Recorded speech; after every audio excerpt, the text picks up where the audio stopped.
할렐루야. 우리 하나님을 찬송합니다. 우리 하나님을 기뻐합니다. 날 구원하신 우리 주님을 우리는 찬송하지 않을 수가 없습니다. 오늘 또 하나님의 은혜로 우리가 살아갑니다. 2022년 9월 16일 금요일입니다. 호세아 12장에서 마지막 14장까지의 말씀을 읽도록 하겠습니다.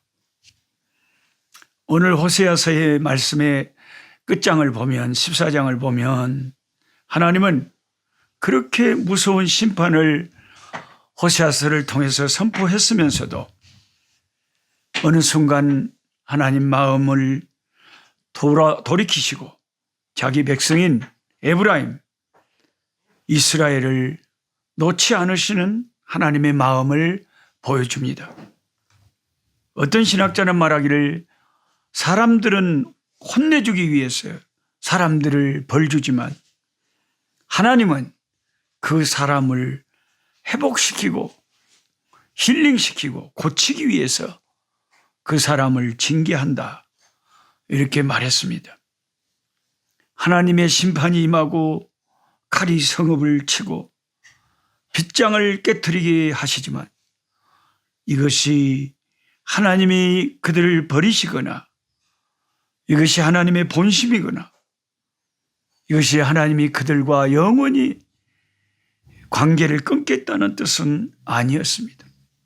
하나님은 그들을 고치기 위해서, 변화시키기 위해서, 그래서 새롭게 하기 위해서 그들에게 심판이 내리게 임하게 한 것이라는 것입니다. 호세아 14장 4절에서 8절을 함께 읽어보기를 원합니다. 내가 저희의 패역을 고치고, 패역을 고친다 그러잖아요. 내가 저희의 패역을 고치고 즐거이 저희를 사랑하리니 나의 진노가 저에게서 떠났음이니라. 하나님은 항상 진노를 하지 않습니다. 자기 백성에게는 어쩔 수 없이 진노하셨지만 그 진노가 하나님에게서 떠나는 거죠. 즐거이 저희를 다시 사랑한다. 그들의 그 나쁜 것들을 고쳐버리신대요. 저는 이런 하나님이 너무 좋습니다. 하나님이 나의 나쁜 것을 고치시고 나를 영원히 사랑하신다니. 이것이 저와 여러분이 믿는 십자가 복음, 이 복된 기독교의 진리인 것이죠. 십자가 복음인 거죠. 내가 이스라엘에게 이슬과 같으리니 저가 백합화같이 피겠고 레바논 백향목같이 뿌리가 바뀔 것이라.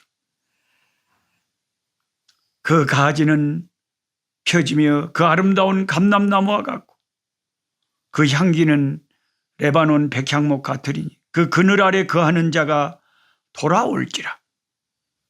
저희는 곡식같이 소성할 것이며 포도나무같이 꽃이 필 것이며 그 향기는 레바논의 포도주같이 되리라. 백합화같이 피고 레바논의 포도주같이 된다.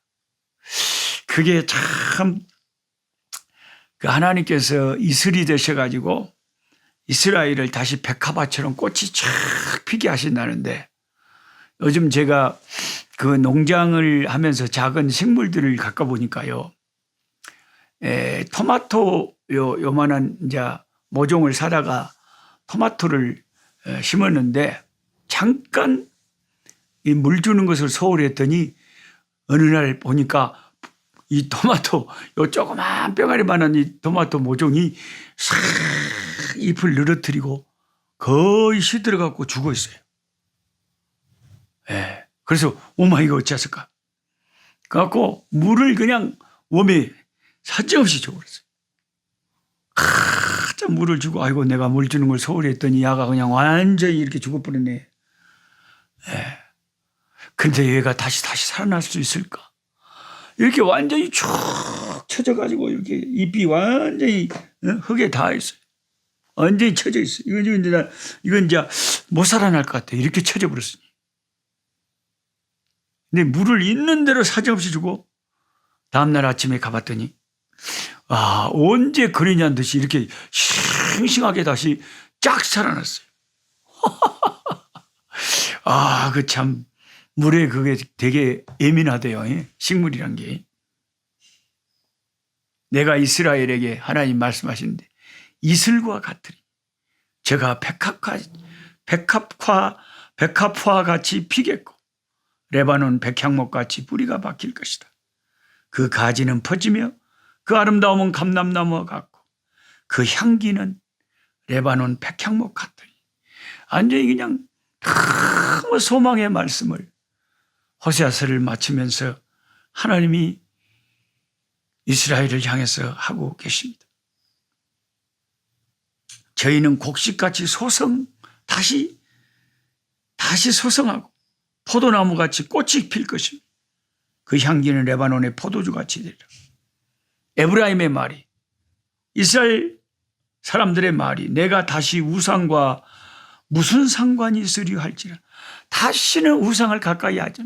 하나님이 성령을 우리의 마음에 주시고 말씀을 우리 마음속에 두셔가지고 물이 바다를 덮은 같이 다 여호와를 섬기는 지식이 온 세상에 가득하게 하시고 모두가 하나님을 온전히 바로 섬길 수 있도록 해 주신다. 우상이 그때는 아무 상관이 없는 날이 온다. 이런 날이 얼마나 오면 좋겠습니까? 메시아 왕국이 임할 때, 우리 주님 다시 오셔서 우리를 다스릴 때 이렇게 되겠죠. 네, 너무나 소망의 말씀. 다시는 우상과 상관이, 저와 여러분이 다시는 죄와 상관이 없어져. 얼마나 좋습니까? 얼마나 좋습니까?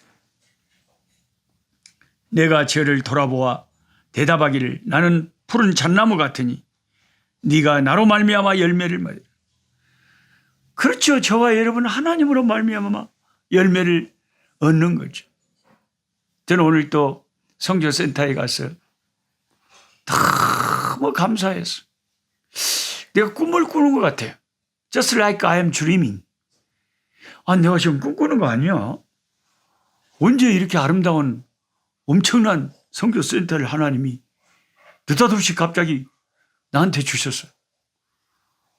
이렇게 가난한 흑인 목사님들이 많이 와서 같이 막 일하면서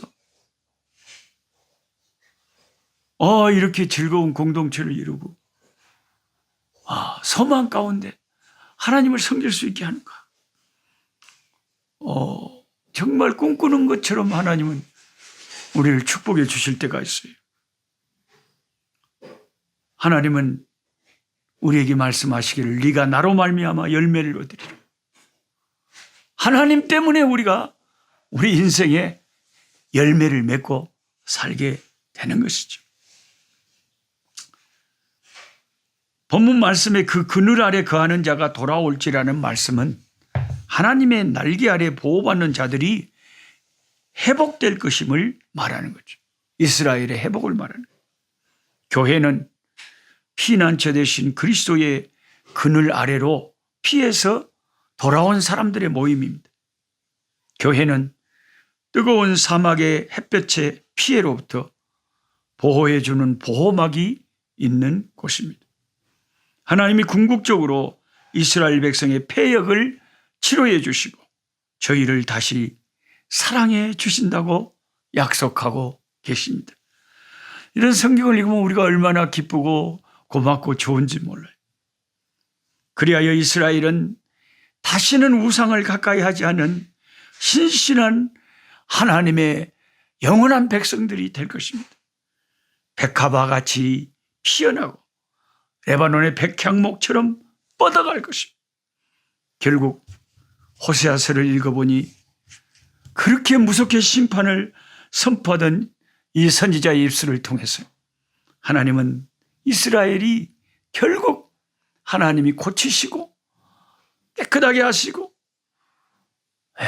그를 하나님이 함께 새로운 관계를 누리며 살게 하실 것이라는 놀라운 복된 소식으로 끝을 맺습니다.